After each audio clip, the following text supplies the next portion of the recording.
And now we're driving the Ranger Raptor.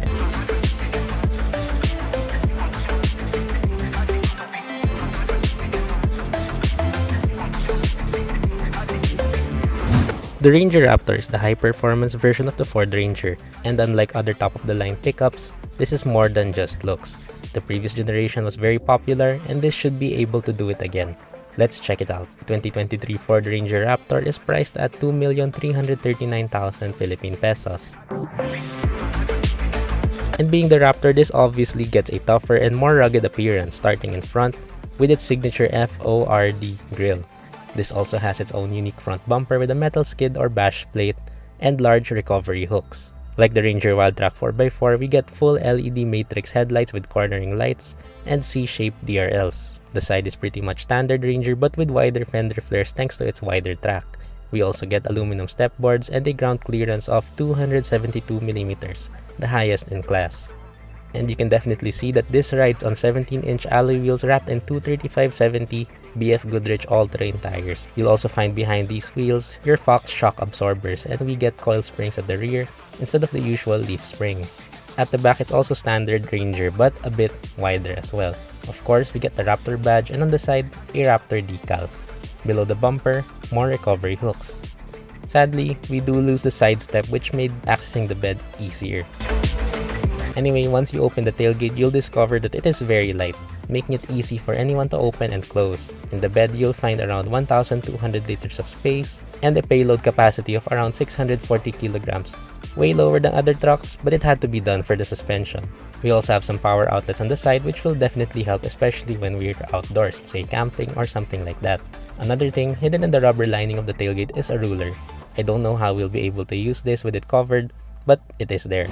And now we're inside the Ford Ranger Raptor, and as you can see, if you're very familiar with the Ranger already and the Everest, this will be very familiar to you as well because we have basically the same interior with a few differences which we'll talk about one by one. So anyway, the design is very nice. I really like how it looks.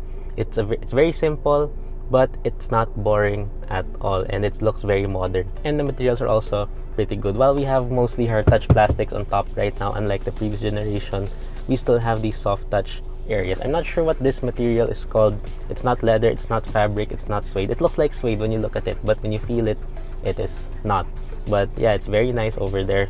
Same with the door panel. We have this really nice soft touch portion over here. It's padded very well and feels really good. We have padded leather for the sidings and the armrest as well. Then we also have some honeycomb like pattern materials around the interior, which also look really nice. And then the main difference you'll find as well are the color accents over here, because we have code orange accents around the aircon vents, which is the same actually as our exterior color, but that only matches in this particular unit. Other Ranger Raptors will still get code orange interior accents regardless of the exterior color. And then for the steering wheel, it's also basically the same but slightly different. So we have again that code orange stitching. We have the Raptor logo on the bottom, and we also have somewhat of a thicker rim. Feels meatier. It's a lot thicker. The material's a lot better as well. And we have some sport grips here at the 9 and 3 position, which is not something that you don't usually get, but we have that here. It's also tilt and telescopic. Lots of adjustment for each, as you can see, which makes it a lot easier to find your driving position. Then we have on top the on-center marker, controls for our adaptive cruise control on the left side, and our lane keep assist. We have volume controls, and then our trip computer controls on the right side. We also have paddle shifters, by the way, which are metal, exclusive here on the Raptor. Then right behind there, we have the 12.3-inch digital instrument cluster, which I think is one of the best instrument clusters you can get in any vehicle that I've tested. So they look really nice. It's customizable as well. We have lots of information here, our fuel economy, trip computer, TPMS. We have lots of information over here. Then on top, we also have a few gauges like our battery voltage, our oil and engine temperature, of course, and our fuel level. But I do think they are a bit too small, so I wish they were, or maybe placed somewhere better where they were more in sight. So they're a bit small. Sometimes I would forget that the fuel gauge is actually over there. Then here in the center, we have our 12-inch touchscreen infotainment system, the largest in the segment if I'm not mistaken, and lots of people will really like this, although I do think that it's too big just for my taste. But yeah, lots of people will like this. And just like in the other Ford products, it's very responsive, it's very easy to use. So everything that you want to look for, the settings like that, they're all here in this menu. So, and they're all labeled properly, so you won't have difficulty finding them at all. And then we have Apple CarPlay and Android Auto, both wireless, but I'd still use the wired connection, and at least this gives us that. And then below we have our automatic climate controls, dual zone. And if you watch my videos a lot, you'll know that I don't like touchscreen climate controls, but here in the Ranger Raptor and other Rangers at that, it works pretty well. So temperature is very easy to adjust actually, despite it being quite small, both sides. Then we have our different settings here as well. And thankfully, if you do move a bit down, we have our physical controls, physical buttons and knobs for our climate controls. We have temperature on the left and on the right, and then our fan speed buttons right next to that. We also have a recirculation button, max AC button, defogger. So that's all there. We also have a volume knob for our infotainment system, so it's really nice to have those over there. Moving down, we have two USB ports, one USB-A and one USB-C, wireless phone charger, some storage, our French fries holder over here, but unfortunately we cannot fit large fries when I tried it out. Then two cup holders here, then our e-shifter. So what I like here is that Ford made it feel like a normal shifter, and to use it is, it's just like using a regular shifter, a regular manual shifter, our traditional shifter. And if ever you do forget to put it in park, when you turn off the car, it will go back to park on its own. Then here, our electronic parking brake, our drive mode selector. We do have a few, so we have normal, of course, and sport. We have slippery, mud and ruts mode, sand mode, and the Raptor exclusive Baja mode. We also have rock roll mode. Yeah, so all of that we have here, and there's also a graphic on the screen to show us every time we change our driving modes. Then we also have with that our four-wheel drive selector button. So we have, of course, the 4 high, 2 high, 4 low, and automatic four-wheel drive. So we have that over there as well. And then here, our park assist button. We have our stability control button, our off-road modes button here as well. Then for the seats, they're actually really nice. So these are different seats from what we get in the standard Ranger. So they're more aggressively bolstered. We have some suede material, the code orange accents just like the rest of the interior, and the Raptor badge as well. So it's really comfortable. Both front seats are power adjustable, and they have the same adjustments as well, including lumbar support for both front seats. And before we head to the back, we do have these auxiliary switches over here, which you can plug in some accessories for the vehicle, and you don't need to put any random button anymore. Just plug them in, and you can use each switch over here depending on which one you will connect. And also we have lots of storage space as well. So we have the one here in the dashboard, which is very helpful, I think. So we have that, and then we have some more under that where we can put stuff like a wallet, your phone for the passenger. Yeah, we have that over there, and two cup holders right next to the aircon vents, which lots of buyers in this segment really appreciate. And now we're at the back of the Ranger Raptor. So here it's pretty much the same, except for the seats, which get the same materials as what we saw in front. So the code orange accent, a little bit of suede, and some code orange stitching as well. Then space is, I don't know if I'm right, but it feels a bit tighter compared to the regular Ranger, maybe because of the sport seats. But anyway, legroom is still pretty okay for someone like me at 5 feet and 7 inches. But footroom is a bit tight. You will have to ask the people in front to raise their seats a bit higher so that you can put your feet under the seats. Then the materials here are different now. So we have hard touch plastics instead, but I really don't mind. So we have soft touch leather still here on the side and on the armrest. So hard touch plastic, I don't mind, feels really good anyway. And this is the back seat anyway. So what we have here, we have two aircon vents.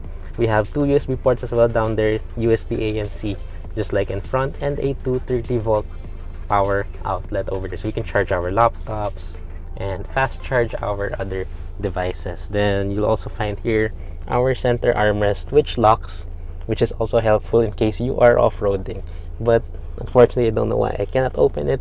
But anyway, we have here a center armrest, and there are two cup holders there as well. And I forgot to talk about the seats. So the comfort here is pretty much the same because we have basically again the same seat as the regular Ranger. So I do feel it is a bit firm, but it is pretty comfortable, especially compared to the previous generation.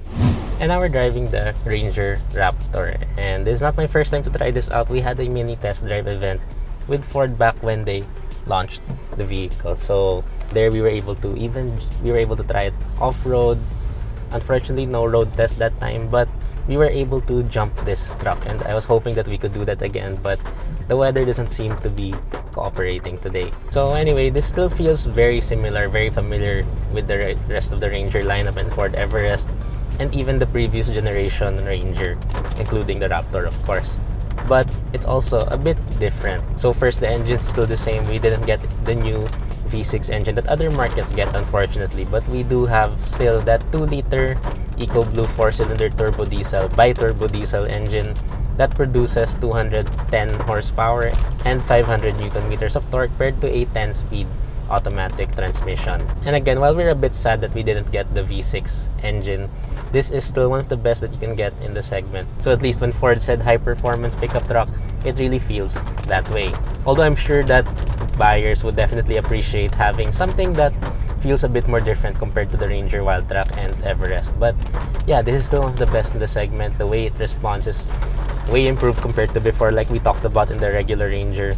So the transmission no longer gets as confused. There is still a little bit of gear hunting, but it's no longer as bad. It's actually not bad at all. So it's actually very forgivable. Then the transmission shifts really quick as well. The engine is very responsive. The moment you put your foot down, it will instantly respond. But where this does really differ a lot is actually how the steering feels. So if you remember, the old Ranger Raptor had very light steering. This one is now much heavier. So I really appreciate that, because the old one, while it did provide us decent feedback, it just didn't feel that good. It didn't feel that confidence inspiring. This one is a lot more heavy. So yeah, I really like that, and the way how it gives us feedback compared to before is way better now. Also, I mentioned earlier that this has a wider track, which does help us when driving in twisty roads. So it actually stays very stable, it stays very planted on the road, which also feels really nice, especially when you're going higher speeds. You can really tell that they designed this to be driven aggressively at higher speeds. But of course, you should still stick to your limits. But yeah, you can tell that they really did that. One thing I do think they downgraded is the ride quality, but it's actually for good reason. So the ride is a bit firmer now. It does crash a bit more over bumps compared to before. The old one had a very soft ride, which was actually the most comfortable I think that I've ever experienced in any vehicle. But this new one is a bit firmer, but again, it's for good reason. So for one thing, the vehicle no longer bounces a lot, especially when driving at lower speeds inside the city, on bumpy roads inside the city. It stays more firm on the road, and that's a good thing, because if it was really bouncy like the old one, it's not exactly the best feeling despite the smooth ride. So this one actually wins in terms of that. But overall, this is still way far from any other pickup truck. It's still the smoothest in the segment.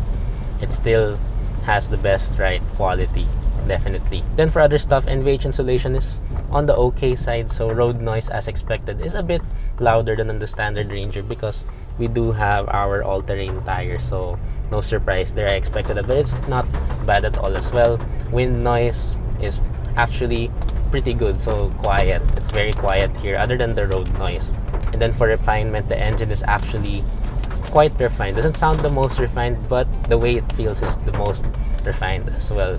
You actually won't feel that you're driving a diesel vehicle, at least when you're idling. And with how big this truck is, you'd expect that it will be hard to drive, but actually no, because first, we have really good visibility all around. So the huge windows, huge windshield, huge side mirrors, our 360 cam as well, they all help in providing us a very easy to drive pickup truck.